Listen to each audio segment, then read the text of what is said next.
Why is the Godox V860III flash a great choice for macro photography? I've been using it for a couple of years now in the field, primarily doing live insect, really close-up photography. I'll show you the exact rig I use and why it's really great, so stick around.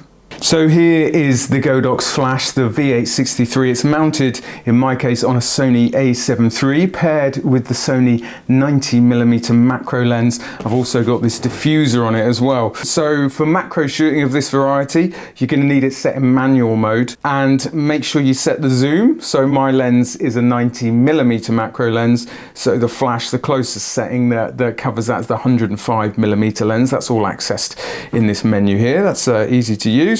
Now the other thing that's kind of your defining factor is your flash power. So obviously you need to have this sort of balance between your camera aperture, your shutter speed.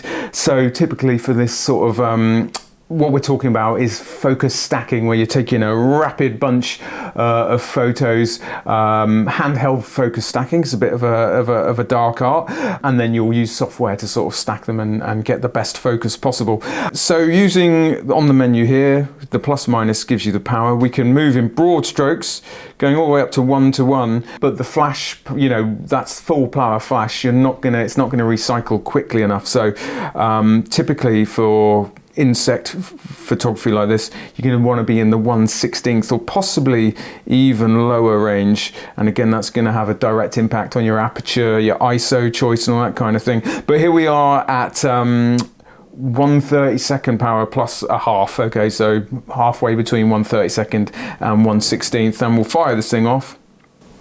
There you go. So imagine I'm doing a handheld focus stack there.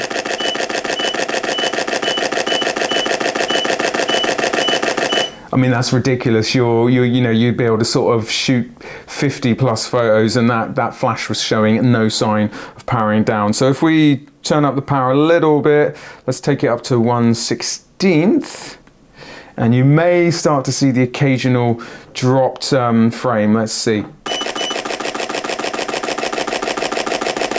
Yeah, there was one, but so yeah, that's kind of, to get any more power than that, you are going to sort of start running the risk of dropping some key frames.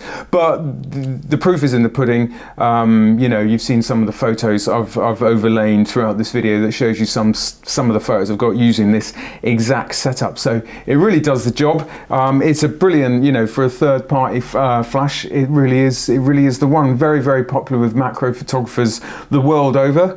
And if you're one, then don't hesitate. Go and grab it.